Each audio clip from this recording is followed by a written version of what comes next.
So I got a comment on YouTube that made me think about something that I really wanted to share with you guys. And that's the question, should games be for everyone? It's based on someone mentioning the saying of, when you make a game for everyone, you make a game for no one. And so, yeah, I'd ask you, should games be for everyone?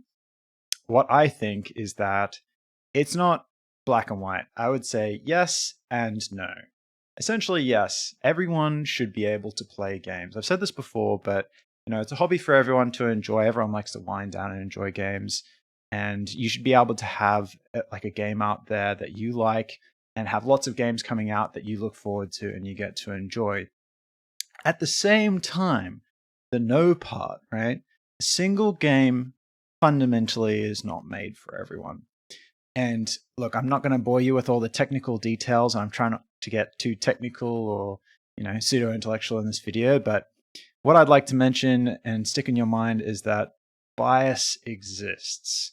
So everyone has their own views of what will make a given game good or bad. And I'd like to illustrate this through talking about a specific game that I think everyone knows about by now, which is Resident Evil. I love Resident Evil. And so the original Resident Evil games, when they came out, Resident Evil 1 and 2, they were the creation of the survival horror genre, and they were the introduction of most people to a interactive horror world. The original Resident Evil gave most of my friends nightmares. I think if you've talked to anyone who played those games when they came out, you would have known someone who said, after I played Resident Evil 2, I couldn't sleep for 2 days because at the time, and you look now and it's like, well, yeah, because, I've been totally immersed in some sort of, insane VR metaverse with, full smell-o-vision and everything. But, when those games came out, people were shitting their pants. And those games were spooky as shit up until about like Resident Evil 6. So when Resident Evil 6 came out, it was very clear that they wanted to start to appeal to more and more people. They didn't want people to be like, oh, I don't really want to play that because it's too scary for me. And so when you play Resident Evil 6, it's basically like a fun action romp through kind of a zombie world. It was at the time where zombies were blowing up and were really fun. God, I'm starting to sound like some sort of old internet historian. I fucking hate that.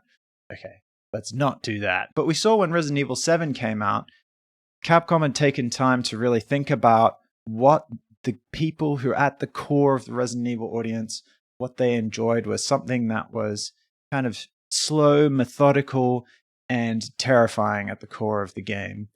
And so just that short arc, I say short arc, it was like 10, 15 years, Jesus Christ. So there's kind of a scale there, right? From Resident Evil 1 and 2, the really slow, scary survival horror, to 6, which is just more of kind of a romp through a fun zombies universe, to 7, where they slowed it back down and got back to kind of what made those games give people's nightmares and stick in their mind as like a infamous, famous game series.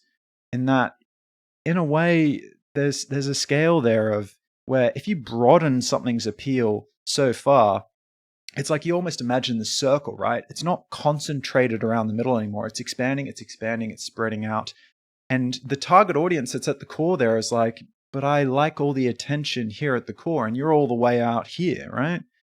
And when niche games, they typically appeal to the hardcore and core audiences, which drive a lot of the excitement behind and the memorable moments behind what makes those games stick in society and in people's brains. So I think it's a balancing act that when people make games, or you've enjoyed games, you can see when a game is really niche or gets really extreme and dark and, only 5 people can sort of sit through it without going, oh God, that's too much.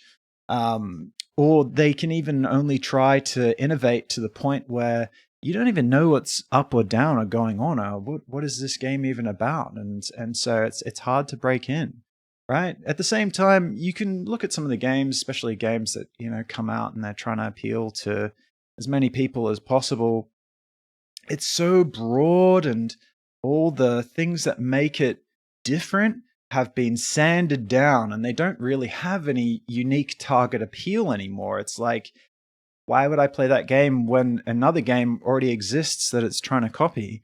And so I think it's just a balancing act that, exists within a whole bunch of aspects of games, whether it's innovation or going really dark or going really specific about, only Czechoslovakian train simulation is a part of this game. And, for fans of that, they'll really enjoy it, right? It's not to be hyperbolic, but it's definitely a balance. And so where I sort of sit, I think I personally lean towards unique or sort of niche or games that take risks, or maybe even games that try to piss you off as you're playing them. You're like, why are you doing that to me? I don't know. I'm sort of a sadist. I sort of find that fun. So yeah, I think that overall, yeah, games should be for everyone, and that everyone should be able to find their game that is really kind of going after what they enjoy. But I think fundamentally, as games are being made, they're just not made for everyone. And even the games that are trying to do that are losing their appeal in a way of broad audiences, because they don't offer anything unique after a while. It's already been done. And I think a lot of game makers are sort of discovering that. So I guess I'd ask you, what games do you enjoy? What kinds of games, and what do you wish you'd see more of? And how could you make a game that appeals to as many people as possible while still being interesting or different? Or what kind of game do you think does appeal to as many people as possible while still being different and unique enough to really, go crazy? Yeah, let me know in the comments, or tell me I'm wrong.